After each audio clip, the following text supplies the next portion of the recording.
Hi, Mr. Salzman again. And in our theme of October and Halloween, I have another book to share with you.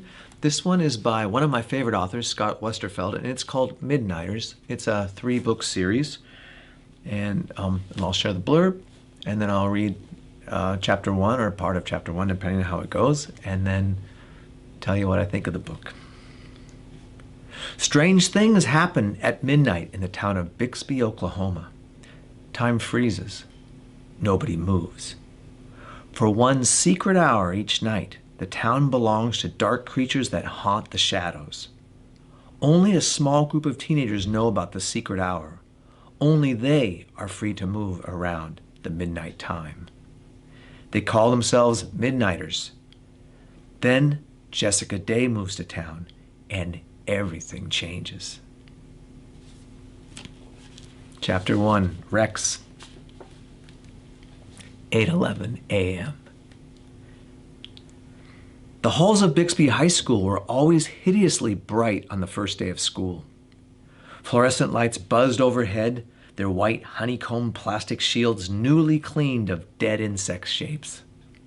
The freshly shined floors dazzled, glinting in the hard September sunlight that streamed in through the school's open front doors. Rex Green walked slowly, wondering how the students jostling past him could run into this place. His every step was a struggle, a fight against the grating radiance of Bixby High, against being trapped here for another year. For Rex, summer vacation was a place to hide, and every year this day gave him the sinking feeling of having just been discovered, caught, pinned like an escaping prisoner in a searchlight. Rex squinted in the brightness and pushed up his glasses with one finger, wishing he could wear dark shades over their thick frames. One more layer between him and Bixby High School. The same faces were all here. Timmy Hudson, who had beaten him up just about every day in 5th grade, passed by, not even giving Rex a second glance. The surging crowd was full of old tormentors and classmates and childhood friends, but no one seemed to recognize him anymore.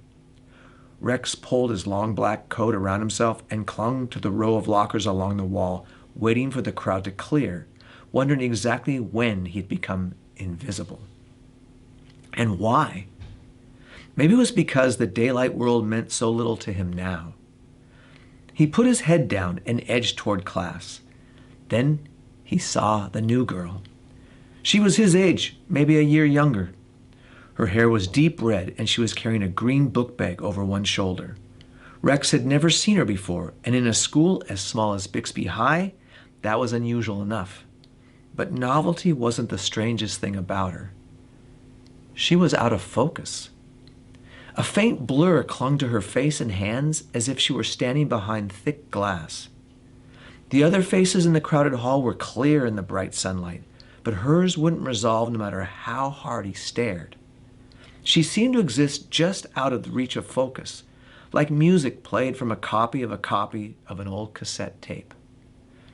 Rex blinked, trying to clear his eyes, but the blurriness stayed with the girl, tracking her as she slipped further into the crowd. He abandoned his place by the wall and pushed his way after her. That was a mistake. Now 16, he was a lot bigger, his dyed black hair more obvious than ever, and his invisibility left him as he pushed purposely through the crowd. A shove came from behind, and Rex's balance twisted under him. More hands kept him reeling, 4 or 5 boys working together until he came to a crashing stop, his shoulders slamming into the row of lockers lining the wall.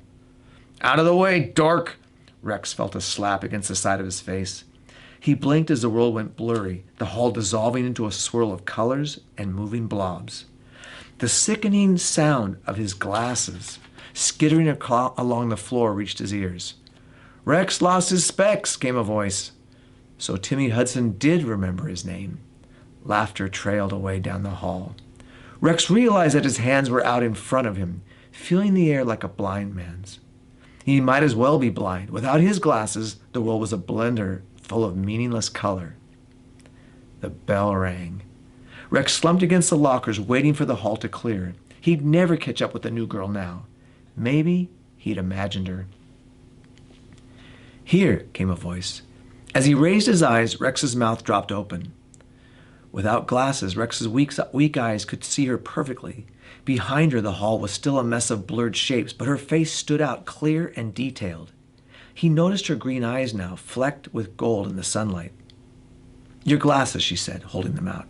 Even this close, the thick frames were still fuzzy, but he could see the girl's outstretched hand with crystal clarity. The focus clung to her. Finally, willing himself to move, Rex closed his mouth and took the glasses. When he put them on, the rest of the world jumped into focus and the girl blurred again, just like the others always did.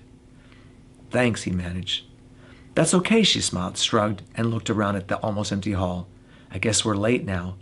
I don't even know where I'm going." Her accent sounded Midwestern, crisper than Rex's Oklahoma drawl. "No, that was the 8:15 bell," he explained. "The late bell's at 8:20. Where are you headed?" "Room T29. She held a schedule card tightly in one hand. He pointed back at the doorway. "That's in the Temps. Outside on the right. Those trailers you saw on the way in." She looked outside with a frown. "Okay," she said hesitantly, like she'd never had a class in a trailer before. "Well, I better get going." He nodded. As he walked away, Rex pulled off his glasses again, and again she jumped into clarity as the rest of the world became a blur. Rex finally allowed himself to believe it and smiled. Another one, and from somewhere beyond Bixby, Oklahoma. Maybe this year was going to be different. Again, that's Midnighters, The Secret Hour. This is a suspenseful book, so if you like books that kind of keep you in mystery, and of course there's a little element of scariness because there's these things that are running around when everybody's frozen. If you like books that don't just tell you everything in the first beginning, you'll like Midnighters. And I think Scott Westerfeld does a really nice job painting a picture of this town where things happen at midnight.